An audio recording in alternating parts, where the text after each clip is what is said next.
Going live, going live. Welcome back to Shadow School. I'm your host, Brian Elise Miller, here with another episode of Shadow School. Today we are on episode 11, and we are focused on the gene key with the Shadow of Obscurity, the gift of idealism, and the city or divine gift of light. And this really builds on our work from yesterday in an interesting way. Yesterday, we explored Gene Key 10, where we really looked into this concept of self-obsession, creating this kind of projected version of self, and then actually doing the work to catch and release parts of identity that we could play with until we found our own naturalness and really allowed our being to come through in the world. Today, we're focused on obscurity, and that is so fascinating. This, I have to tell you, in prep for this, was the very first time I have ever read this gene key. There are several that I've worked with in my own chart for a number of years. And there are several that I've worked with already that have gotten us to where we are right now in Shadow School, because I've been contemplating them for the Strange Magic Dance journeys that I host that are thematically aligned with the gene keys. This one, have not read it ever yet. And so reading it, I was just again reminded about the fractal holographic nature of the gene keys and this wisdom system, and how much they really just reflect and fractally break off from one another and expand or synthesize and distill a specific aspect of some other greater theme. And these greater themes that are woven through all of the gene keys and all of this wisdom synthesis is just such a beautiful, nuanced system. And I absolutely love coming here and talking to you. It's just funny, I've been trying to create reels and more content and sharing posts on LinkedIn and things like that. And I struggle. Do you know why I struggle? I struggle to distill down wisdom into tiny little blips and blurbs. And what I love so much about the gene keys is that, in this shadow school specifically, that we are doing together, is that we get to sit and explore all of the edges, all of the facets, all of the nuance, all of the paradox and the complexities. And we get to contemplate, not to figure these things out, not to be able to know exactly what each gene key means and how to work with it, but just that we actually get to explore and have these conversations, I feel like lights me up so much. And I hope that it's bringing a lot of value and joy and curiosity and inquiry and contemplation into your life as well. A lot of exploration here, a lot of experimentation, a lot of wonder, a lot of questioning without the need to answer the questions. And today, in exploring this particular gene key 11 for the first time, I got to sit with that wonder and watch it unfold as I continue to move from the shadow into the gift into the acidic state. And it was just, honestly, it was lovely. It was a great experience this morning. And I see that what's coming tomorrow in Gene Key 12 seems to be very interrelated with what we're talking about today. So if you watch today, you find something out of this, I highly recommend that you go and watch yesterday's episode, Gene Key 10, and also tomorrow's episode, Gene Key 12, because there's going to be a lot of overlap, just like we had a little bit earlier in our series where we were talking about impatience, intolerance, conflict, chaos. Those things seem to be like really nested together. Here, these concepts, obscurity and self-obsession, and what's coming tomorrow, vanity, are very much like involved with each other. They're in love with each other. So let's dive in today. We as humans are so much linked to the reality that we have created and projected for ourselves. And this gene key in particular deals a lot with the concept of vision as humans. And yes, I mean vision in terms of what we're seeing with our eyes, but also I mean in terms of the reality that we are creating. This also really ties back to the work that I've been doing in Course in Miracles. If you're not familiar with that text, start to go down that rabbit hole too. This concerns the human vision internally and externally. Hi, Melva. I'm not dancing, but I'm here on Instagram. And what we find here is that humans have constructed our own individual and then collective reality by projecting this whole mental version of it. And so we're living in this big matrix illusion that we have basically created.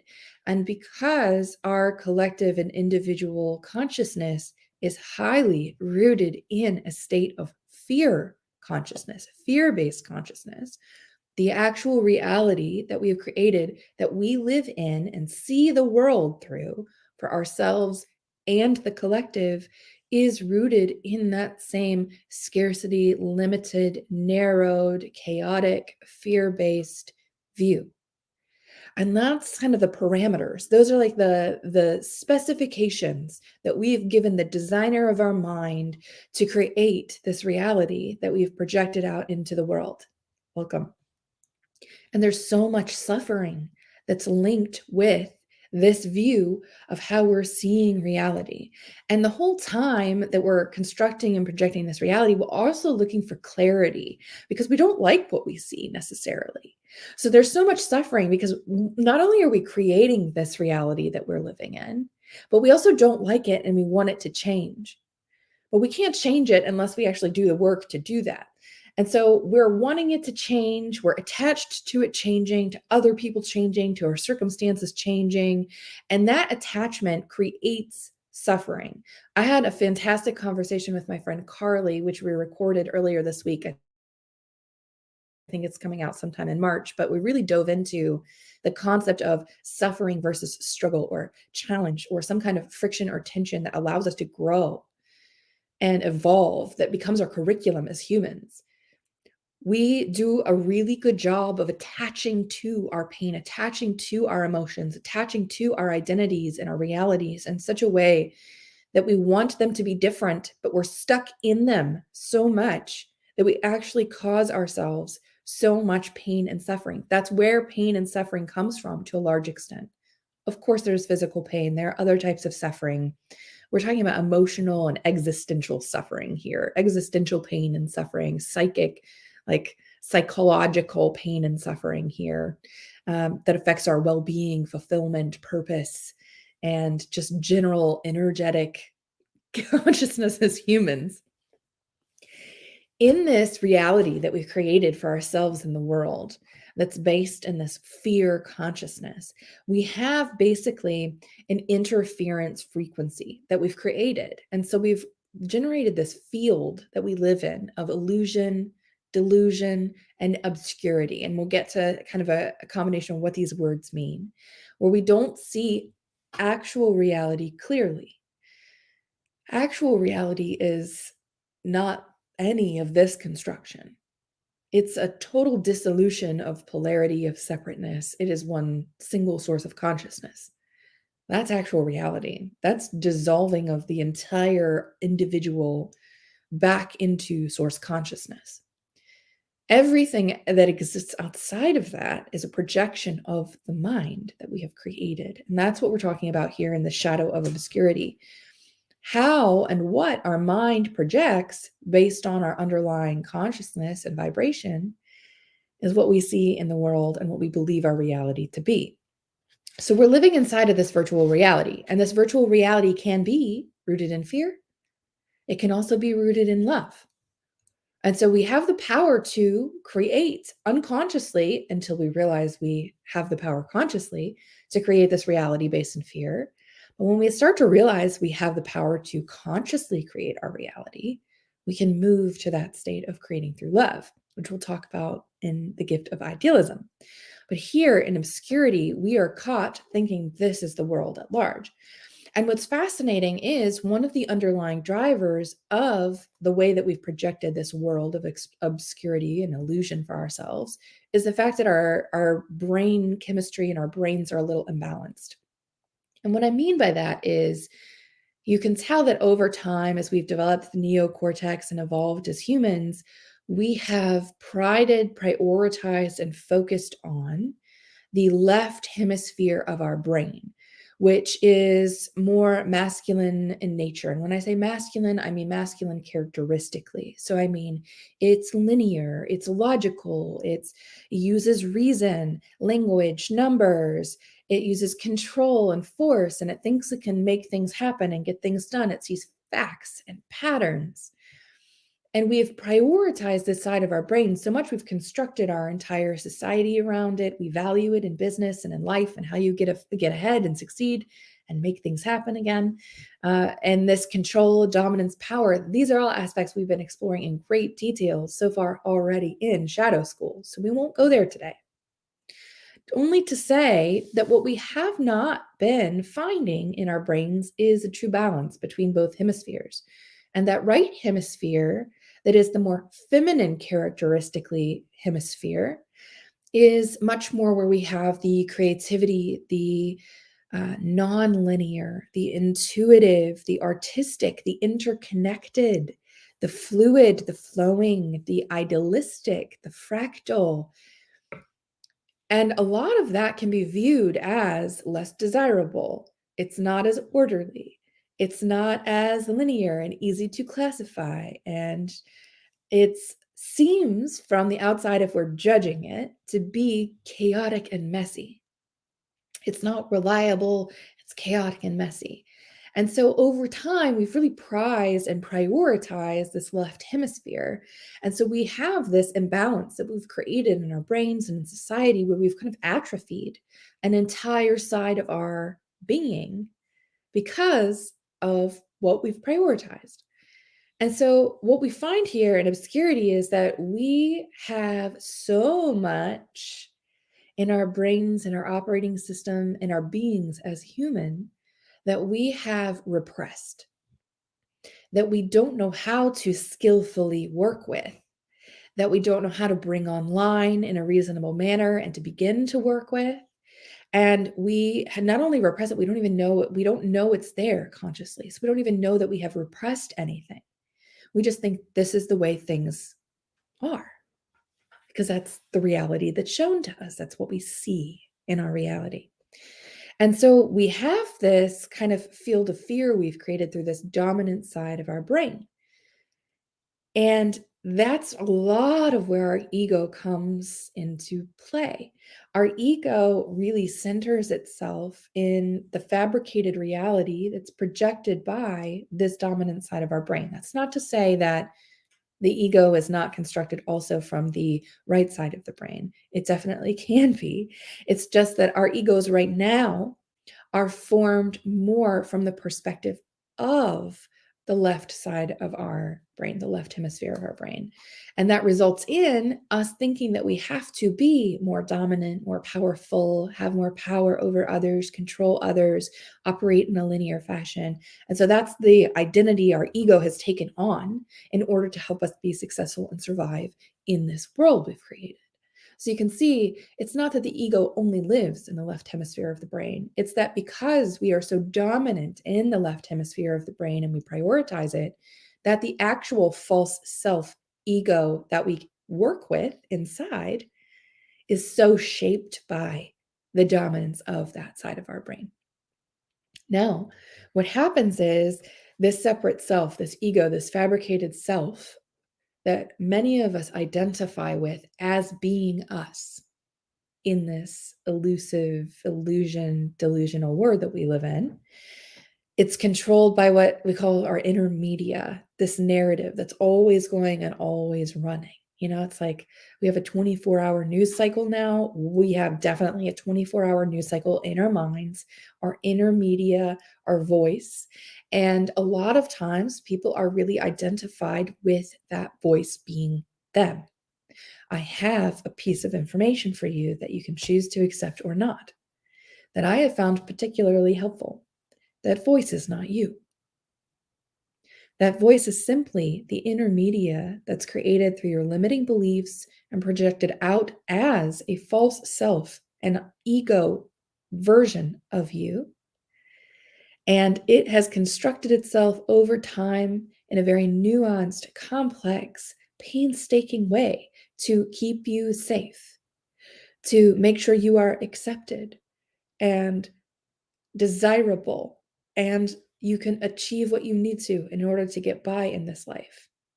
But really, what that is, as we've been exploring through Shadow School so far, is our ability to create protection, coping mechanisms, and patterns that allow us to show up in the way we think as an accepted self in the world, not our true self, not our full true self. And so we're not actually in acceptance of our full self. Not only that, but really, especially here in the shadow of obscurity, what we find is we have no idea when we're so identified with the ego as being us, as the voice being us, that there is a repressed self. Because we are so busy and so consumed by this inner media and the reality that we've projected out into the world that we see for ourselves, that we don't know there's anything else lurking underneath, hiding behind the scenes. But what's fascinating here is sometimes we encounter situations, moments of learning, moments of clarity, moments that really shake our snow globe and find tiny cracks in the armor that our ego has created to hide the whole self, hide the repressed version of us. And we get just a glimpse of what's under there. And for a second, our whole world is on fire and we are like, what's happening? Now, many of us can just kind of sweep that back under the rug and pretend it didn't exist. Or we might still know it's there, but we've never done any work to actually open the crack a little bit and see what's under there. Or to allow the door to open fully and then to actually integrate what we're finding, to work with what we're finding, to make friends with what we're finding. And that's actually what we're trying to do here in Shadow School. We are trying to, shadow by shadow by shadow, open up the cracks in this repressed underworld inside of ourselves, this unconscious that we have been closed off from, that we've been unconscious of for so long. We've been so identified with this ego, we've been totally neglecting the fact that this even exists in our lives. It's like we only are seeing ourselves as the tip of an iceberg, but there's so much that lives underneath the water. That's our unconscious. That's where all of this actual wholeness and all these other parts of ourselves live. And not just parts of ourselves, parts of all of the collective archetypes, of all ancestral memories that exist, which we'll get into here in a second, which is really fascinating. So we have this repressed unconscious state. And here in the shadow of obscurity, there are a couple of states that allow us to express. And we've been looking at repressive and reactive states this whole time in Shadow School.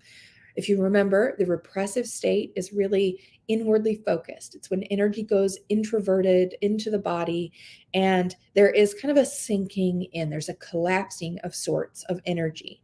And here, the repressive state of the shadow of obscurity is fantasizing. This is where we cultivate this intense, very elaborate internal world of dreams and fantasies. We never take action or actually try to create them on the outside, on our external world, because that's terrifying, right? But we have this entire fantasy world that we are living in that shapes our entire view of the external world. And what happens here is that this fear and repression, this fact that our fantasies and our dreams don't flow into some type of creative, healthy outlet and we hold them in, actually starts to drain the life force in our being and our physical body. When we have unlived lives, our life force is drained and sapped over time.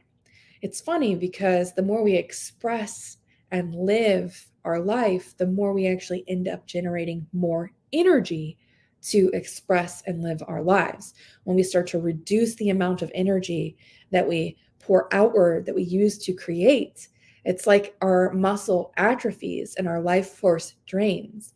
This is a great example of when we don't use our creative muscle. We feel like we are not creative people. It's just that we have atrophied that muscle and we need to get back into the groove of using it, practicing it, working with it. That's similar here. When we don't actually actualize our fantasies, our dreams into some sort of creative outlet in our lives, that energy starts to wither and die inside of us and our life force drains. And what happens is, in this specific state, when we're talking about fantasizing, is we're still very ego driven here. So we're still fantasizing based on the projections of the false ego self. So it's not that we're fantasizing these amazing, brilliant dreams where we are living a world where we're our purest, fullest, most articulated, expressive selves living at our zenith. No, this is creating a world of inner fantasy based on the projections and the dreams of our ego state. So these are things that would get us what we want, like success or this relationship or whatever. And we start to feel like we deserve all of these things. And there's some insidious energy that happens in here that really starts to build this like inner sense of lack and this inner sense of unworthiness, I believe, exists here. And what happens is when we sit in this and we repress all of that energy, the archetypes associated with the fantasies, the egos, the things that we haven't been able to express seem to get darker and more insidious and a little bit scarier over time. And so even more and more, we just tend to repress our feelings and have this inner fantasy that sucks us away from the actual surface of living our lives. The elixir here is actually owning the responsibility to release the creative power within. It's starting to practice finding a creative expression for these fantasies. Even if these fantasies are still ego driven, we've got to start somewhere. We've got to start somewhere recognizing that we have responsibility, sovereignty, and that we are creators in our lives. And we want to be able to shape our reality, even if that reality is still driven and rooted in the ego and the false self. Our actual true destiny is really hidden behind the fantasies here, and we just can't see it. There's obscurity. We can't see it through our fantasy. Now let's look at the reactive expression of this shadow. Here we get to the extroverted, more anger, more explosive, externally projected expression of the shadow of obscurity. That is deluded. And this one I think is so so aptly put. This is when we have those inner fantasies that are rooted in our false ego self, and we project them outward into the world. And we make any and all attempts to control, force, fix, push, prove, and make them happen, to manifest these fantasies into the external reality. And again, these fantasies are not our true destiny. They are not our true purpose.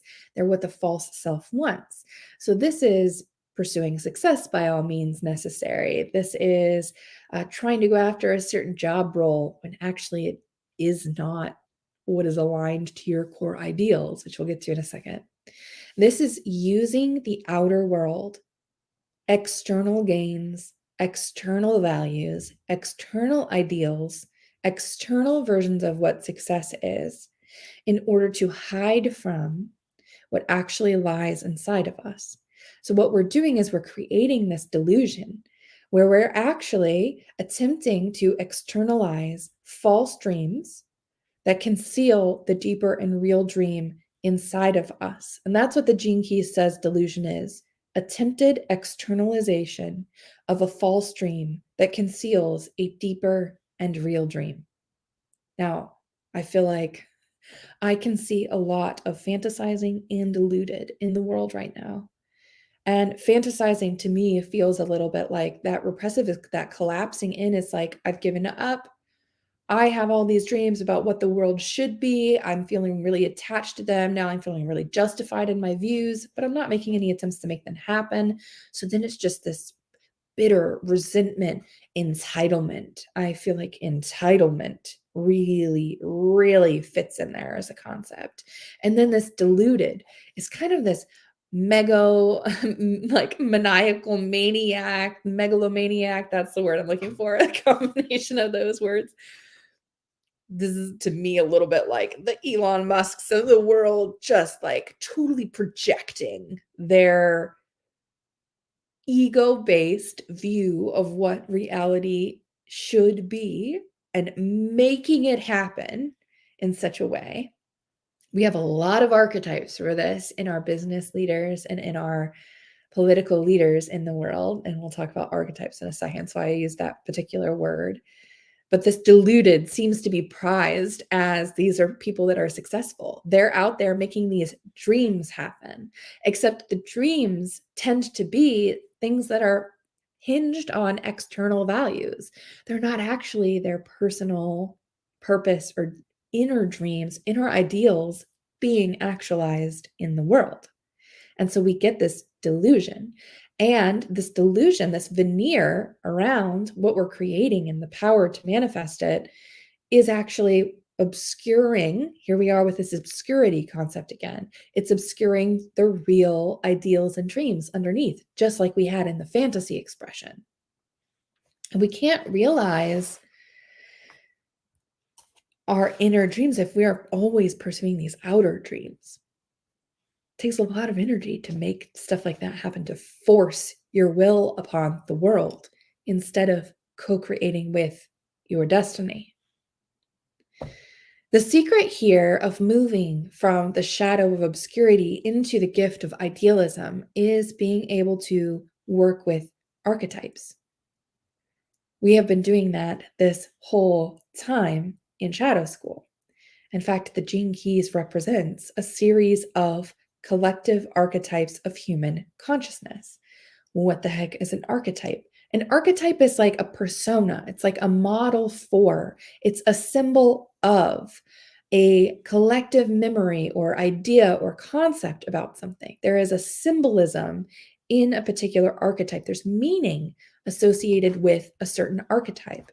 There are characteristics, perhaps even behaviors, depending on what the archetype is. Archetypes can represent humans, states of human consciousness, for sure. Like the business leader could be an archetype. The priestess could be an archetype. The wild woman, the witch, the warrior, Joan of Arc could be an archetype, for example. You could work with any number of archetypes here. Christ is an archetype. But we can also look at other symbols and sources of archetype in our environment too. They exist everywhere we look. Behind me, there's a raven on the drum.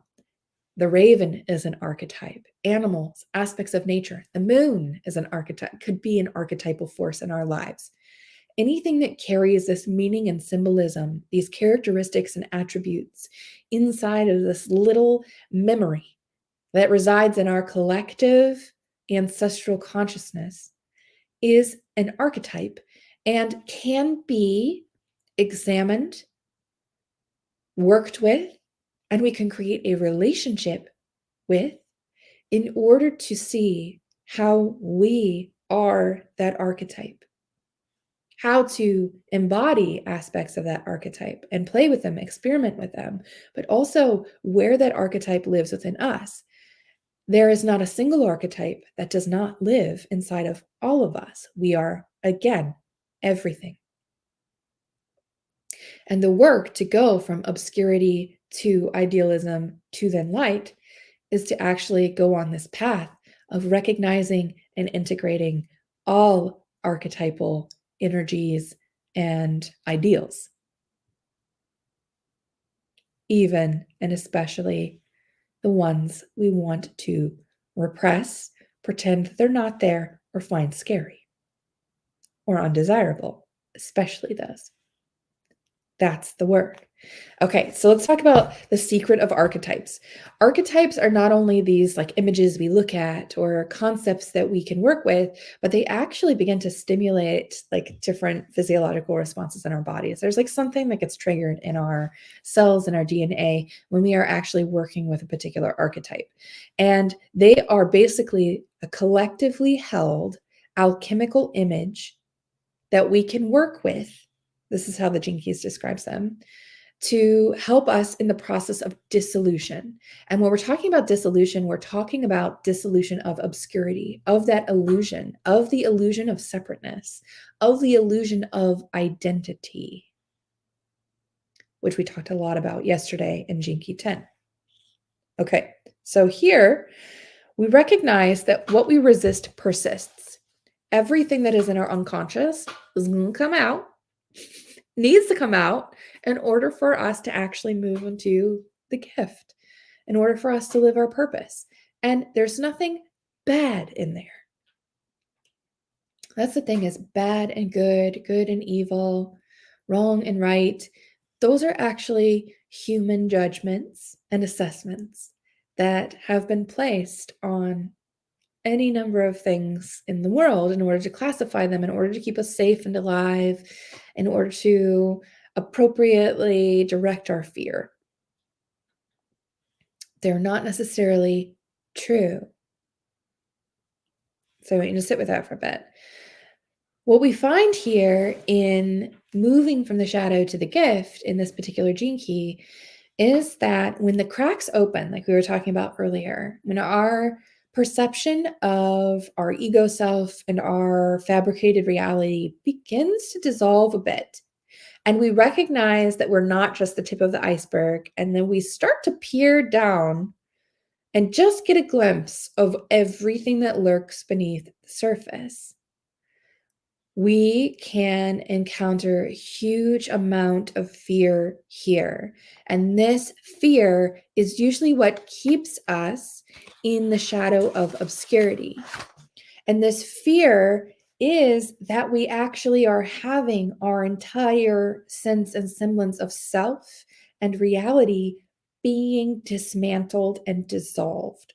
So this happens when we have a Kundalini rising, or we experience plant medicine, or we have a near-death experience, or we experience a great grief or loss in our lives of someone else or something else important to us. Something big shifts or changes our course, like we lose a job or a loved one. The reality changes, maybe a war happens. Any number of things can trigger the gates to open here. The ability for us to peer down into and see the rest of this iceberg that exists. And there's a lot of fear in there. There's a fear in there of, I don't know what's in there. I'm terrified of what's in there. I don't know if I'll be able to handle what's in there. Sometimes what's in there can actually create trauma when we're not ready, when it's too much for us to handle in the moment. What I have found in my own work is that this is not just a mental exercise that needs to happen.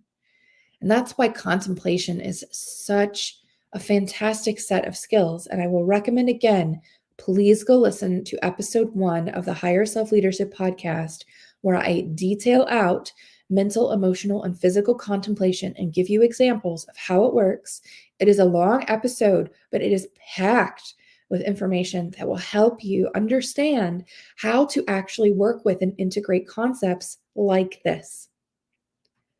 When we start to peer down and we see, holy shiitake mushrooms, I have no idea what reality is anymore, who I am anymore, and yet I'm still living in this world while I have to like go to work on Monday and feed my dogs and like get coffee and pay bills. And oh my God, it's enough to literally make anyone feel like they're going crazy.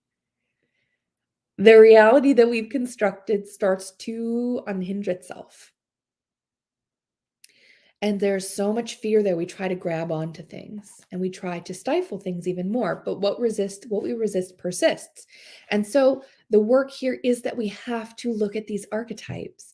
We have to recognize that while it may be uncomfortable, and unknown and uncertain to do the work of examining what's below the water in our proverbial iceberg of our unconscious.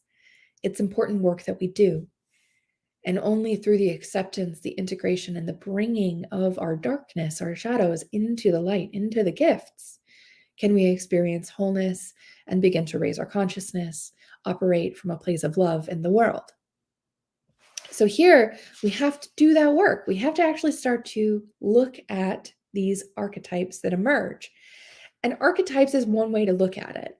Another way to look at it is you'll kind of be walloped if you're doing this by things that you have no idea are in there, like recognizing that you have been proving your worth through your suffering.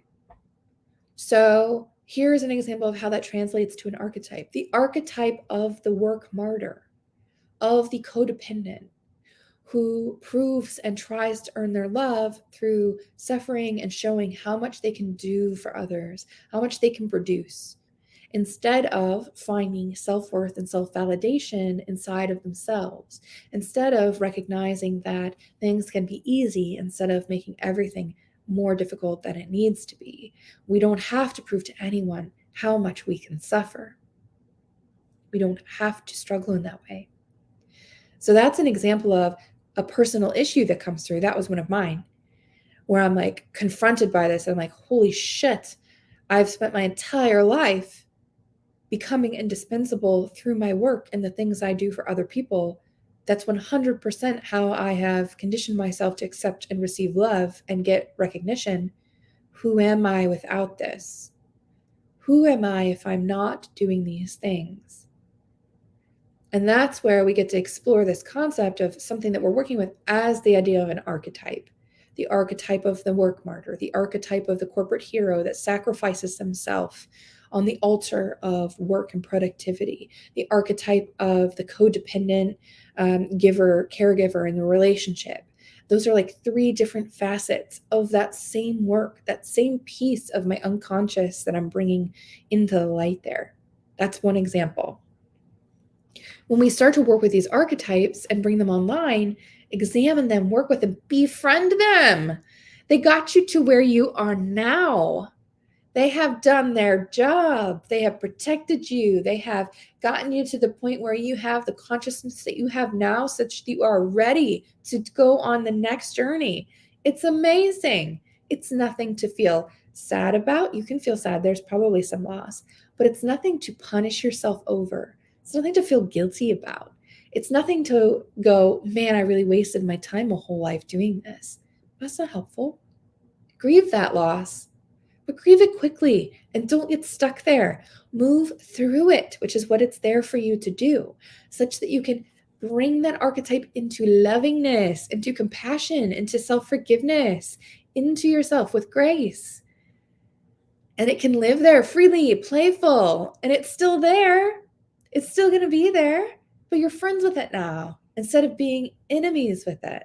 What happens here is that we have all of these archetypes, these ancestral collective memories, these ideas of things in our lives, and we have to understand what these archetypes are capable of. So many things. They can allow us to take on almost like new alter egos in a way we can experiment with. And I guess the thing is here to notice in this gift of idealism, I want to like really anchor us again, because I've been kind of going and spinning with some examples. I want to anchor us back here to the gift of idealism in this gene key. We have overall this historical repression of the feminine. And I do mean the feminine consciousness. I mean the feminine side of our brain, the feminine archetypes in the world. And so there is a lot of work that needs to be done in women and men and non-binary folks, and every single human on the planet to examine, work with, protect, love, cherish, and integrate feminine archetypes in the world. And these are not just the goddess, the maiden, the mother, these common ones, the witch, these beautiful women. It's also the hag. It's also sacred rage. It's also Kali. It's also all of the dark aspects of the feminine. It's all of it. We have to integrate all of it. and work with it so that we can become more in balance. That's the goal here. And when we're more in balance, we can actually start to understand what our own ideals are. Idealism has this bad rap. I think in society, we have a false polarity we've created where there's realism and there's idealism. As we've been exploring today, realism is like hysterical because everyone that's touting to be a realist actually is living out this false, constructed, obscured reality that we've just been examining. So there is no realism for them to be attached to. Reality is single source consciousness. All of this is dissolved.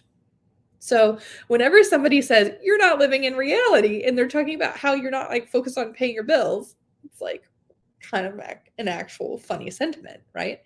We can kind of chuckle about that. But here we have reality and then idealism. Like being idealistic is not rooted in actual reality, when in fact, it's not about fantasy, it's not about delusion. We look at idealism in our culture in the shadow state of obscurity. We actually can't see what real idealism is. All real idealism is being aware of what our actual real ideals and values are, and then living according to them. That's what idealism is, not fantasy or delusion, as we've been exploring in the Shadow of Obscurity. That is like the false ego version of idealism, isn't it? I think that's so fascinating. That's so fascinating. So poor idealism has a bad rap.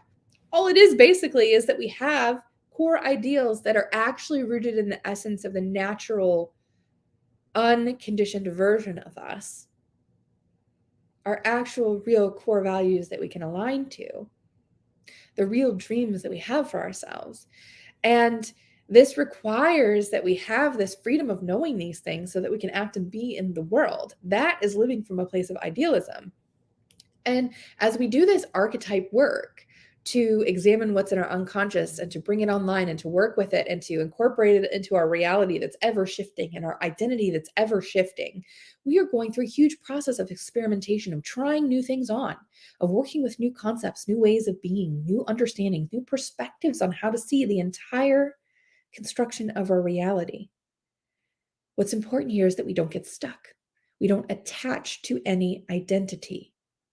That is something we talked about yesterday, so to go dive into that. But really, this really requires that we do not attach. We don't attach to an identity.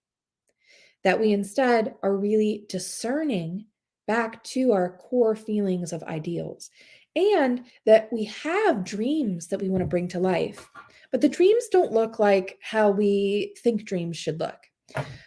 I think in our, again, like obscured, fantasized reality, we think of dreams as certain outcomes. Like, I want to be an NBA player, or I want to be like Lady Gaga, a famous musician, or whatever it is, like I want to create this on earth. I want to make this giant sweeping change, whatever it is.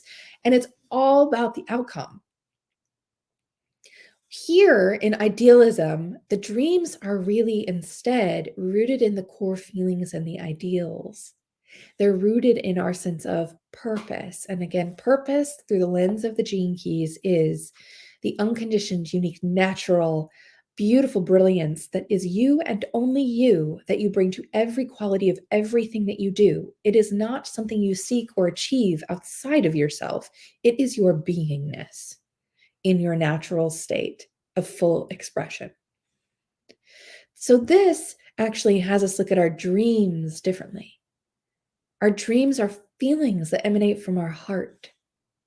They're not images of a certain end goal or outcome. And so in order to actually achieve our dreams, to live and be the feelings, the ideals that we carry in our hearts, we have to not attach to what the dreams will look like. We have to give up these fantasies that are obscuring the actual truth inside of us. It's beautiful. Yesterday, we talked a little bit about this idea that I've come up with of catch and release. Like when we're working with and moving out of a shadow into light, with a particular archetype, with an aspect of our identity that we have perhaps attached to a little too much. We work with this concept of catch and release. We hold the archetype and work with it only so much that we actually can work and process and integrate with it. And then we release it. We don't continue sticking there. We don't get stuck. We continue evolving and emerging. We catch, we hold it really. We hold it for a mere moment for us to work with it, and we release it back into the world like a beautiful little mouse that we've created, like captured, or like a bird that we've picked up with a broken wing. We hold it for a moment, and then we release it back to its true beingness and nature out into the world so that we can do the same. That's what we're doing with ourselves. That's what we're doing. We're finding and holding these beautiful, sometimes broken feeling, dirty, old, dusty, dark, creepy, scary, but really tender, beautiful, misunderstood, misfit aspects of ourselves in the world until we can release them. As we move from the gift of idealism into the city of light, this is beautiful. I feel like this is where I live, folks. This is where I live. Not saying I live in the light. I try, I attempt, I effort. I do effort. What actually is in this city of light is much more nuanced and balanced. Here we have to see that when we're working with all these archetypes, when we're working with every energy, memory, version of ourselves, part, inner child that has been repressed in our unconscious, and we're bringing all that into the surface, into consciousness, so that in our conscious awareness, we can work with it. What happens is all of these archetypes that have been kind of like repressed and forgotten and taken offline and ignored, they distill down into kind of one core archetype. And the Gene Keys calls this kind of our own nemesis. It becomes like a doppelganger of sorts. It is like an oppositional us.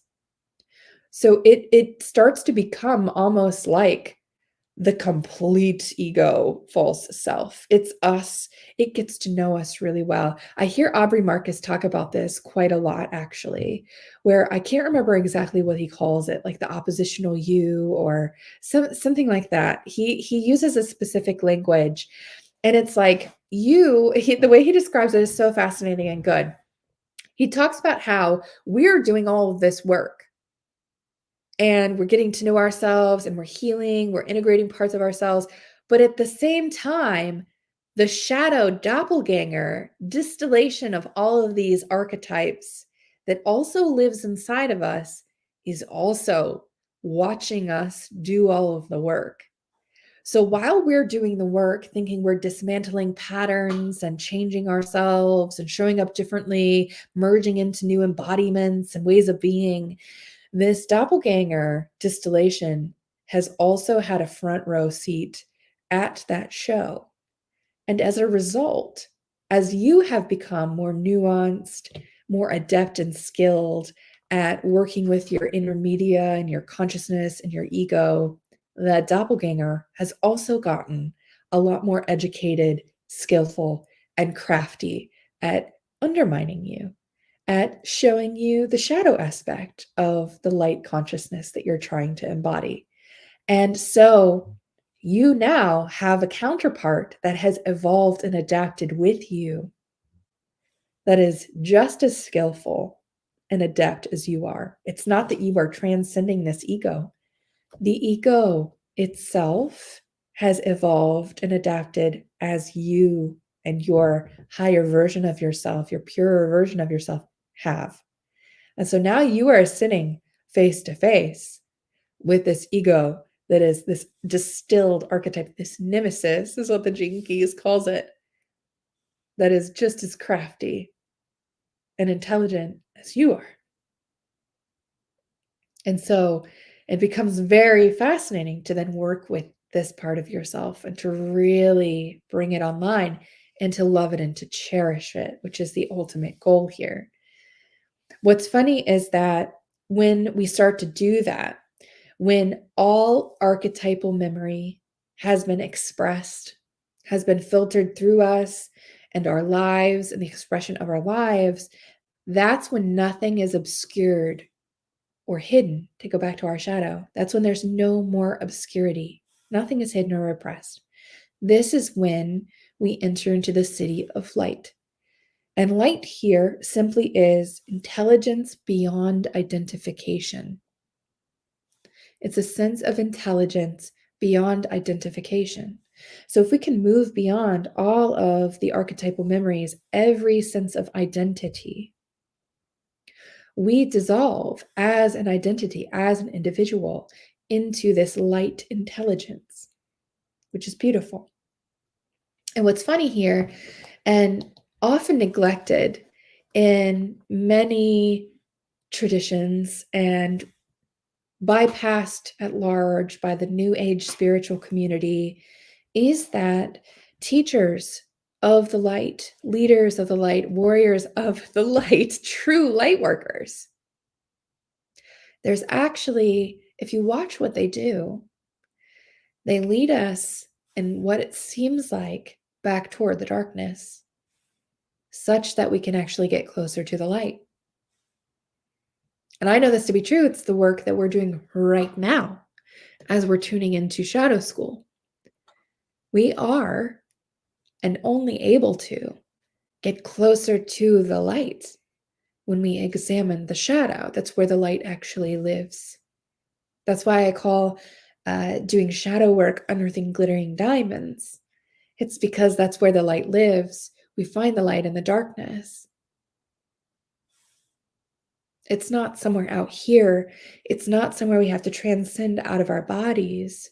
It's exploring and loving our consciousness, loving our shadows, loving our ego, our nemesis even, accepting every aspect of ourselves without judgment, every aspect of the collective archetypes and consciousness without judgment, because we are also that, not identifying though with any of it and moving from darkness into light. This is the work. This is the beautiful work of this particular gene key, all of the gene keys. This is how we transcend separation, opposition, and darkness. We actually have to enter it. We have to work with it. We have to befriend it, and we have to love it into the light. So let's leave you with a couple of reflections, as we always do. I need a drink of coffee. I don't think I've taken a pause to take a drink here, so give me just 1 second while you just let all that sink in.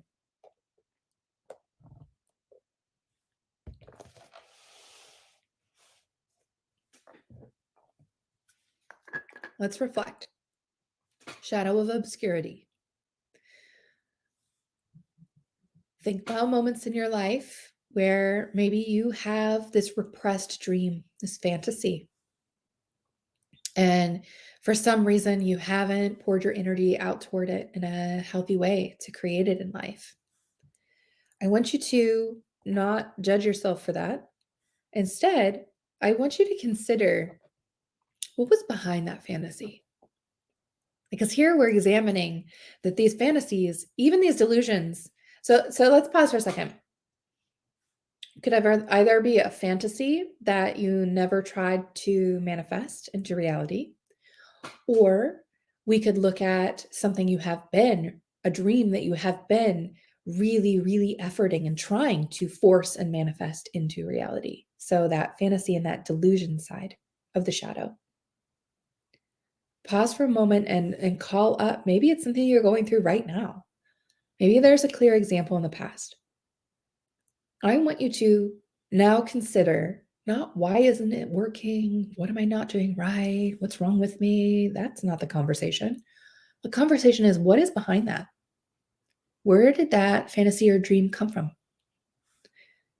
Where did the original idea for this come from? What were you inspired by? What had you think that this dream or fantasy of yours was worth pursuing? What were you hoping to get or achieve as a result of this dream or fantasy? And is this aligned with your true inner sense of North, with your true ideals? Next question is, have you done the work to even attempt to connect into an inner sense of compass, ideals, values? If you have not done that, that is worthy work. But please don't do what most people do and what most companies do, which is to choose a list of words that sound nice. Maybe even post them on a wall somewhere and pretend like those are your values. Find actual words or phrases that you can live by, that will steer you, that will help you align and find a sense of core stability in your life, that will help you make decisions because they actually come from the core essence of you. They're not an external authority. Sit with that and do that values work, that ideals work. You could even call them ideals. Because remember, ideals are not fantasies. They're not delusions, as we have been programmed to believe. They are simply cornerstones of inner alignment around our own purpose and sense of values. And finally, I want you to consider, has there been a moment in your life where you have seen through the cracks of your reality? Maybe it's been a huge existential crisis. Maybe it's just a small fleeting moment or an insight. What did you do with that new vision? What did you do with that new perception? How did you bring it into your life? And again, if you haven't, the point is not that you judge or think to yourself, man, I've been wasting a lot of time, or I can't believe I've not done anything with this yet. Now is perhaps the time where we can revisit that. Tap back into what it felt like when you saw the world differently, when you saw yourself differently. Maybe it was a little scary. Maybe it was very intense. Maybe it was beautiful.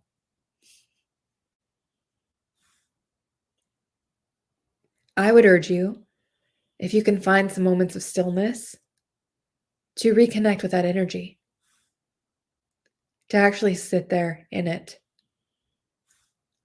and to reflect on how you can bring it actually into your life.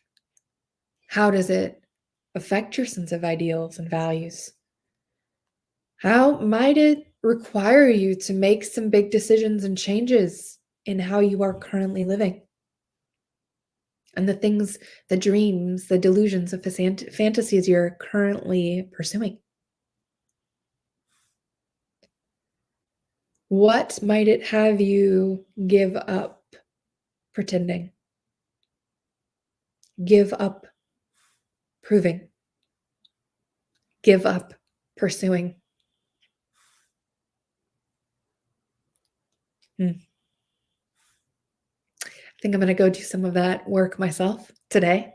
That seems like a really worthy exercise. And I will leave you with that.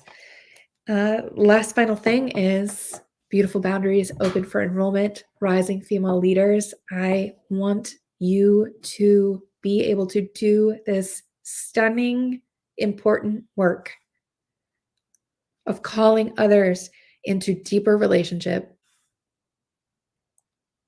of examining the conflicts, sources of discomfort, triggers in your world and in your relationships through a lens of they are your curriculum.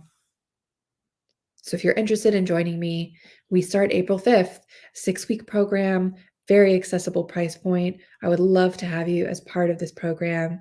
This is something that I think is going to be the cornerstone of what I'm offering, and I will offer more than once, but the world evolves. So I don't know. So please come and join me for this, because I just feel so compelled to and convicted to bring this work and this new energetic lens of love around conflict, peace, boundary setting, and self-worth. So please join me for that. museandmethod.com, all spelled out, /boundaries.